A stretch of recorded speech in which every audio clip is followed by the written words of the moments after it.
We got this email from Adam, and he writes, "Hey, Robert and Patrick, I enjoy the show, and I catch it at the gym every week on my iPhone. What I'm wondering is the following. One, are there any amazing sounding standalone 5.1 speaker sets that I can hook up to my Pioneer receiver that include wireless rear speakers? I see a lot of home theater in a box with wireless rear speakers, but not standalone sets. I would also like to know if these standalone wireless sets are okay in terms of not picking up interference from Wi-Fi, cell phones, etc. Signed, Adam." All right, Adam, I gotta say, I generally prefer wires to wireless. There's no compression, no transition, and minimal weirdness from, say, cab radios going by screaming out, weird call requests. In any case, you said you don't necessarily need a specific set of wireless rear speakers. You might want to consider keeping the speakers you already have or buying whatever set of speakers you want and getting a wireless rear speaker adapter. Check out the Rocketfish Universal Wireless Rear Speaker Kit. It's around $100. It's from a house brand at Best Buy. Rocketfish is a house brand at Best Buy. It's cheap. It includes dual 25-watt amps, and according to reviewers over at CNET who got hands-on with it sounds pretty good. Downside, there's no remote control option, so you need to toggle them off and on manually. And you cannot turn off the delay for these speakers, so the CNET folks said they can sound too echoey.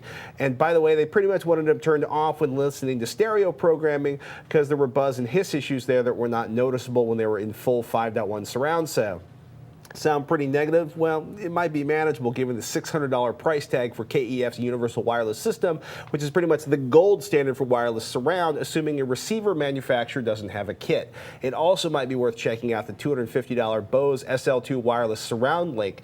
As far as I understand, it's not locked down to Bose receivers. That means if it offers their usual clean audio, it could be a winner in a nice sort of in-between prices. I really would not recommend going with full 5.1 wireless sound. You're just going to compromise too much of the audio going to your front and center channel speakers. Is there anything that runs that audio signal from your AVR, say, through your home wiring, like your power wiring? Not that I've seen yet. And you could just plug it into the wall, maybe. There's probably some issue there. Yeah, I'd like to search around for something like that. It's funny. My issue with wireless, or for that matter, for writing anything over wireless, isn't too bad. It's really interesting. It's possible, but I think you would pick up, if it's analog, you're going to pick up noise from the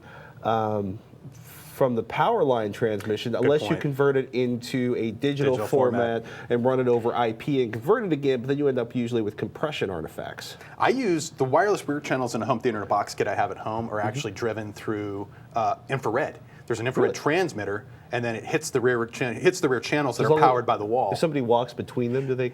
I keep it right against the wall, so it's shooting basically just parallel to the wall. But if I do stick my hand out there, it will turn it right off. So yeah, it's kind of fun, and it glows that beautiful little red in the corner. But convenience is there, and I don't notice any of the hiss or any of the. There's no artifacting that I can tell when I'm listening to, say, 5.1 pseudo surround on stereo feeds from broadcast television.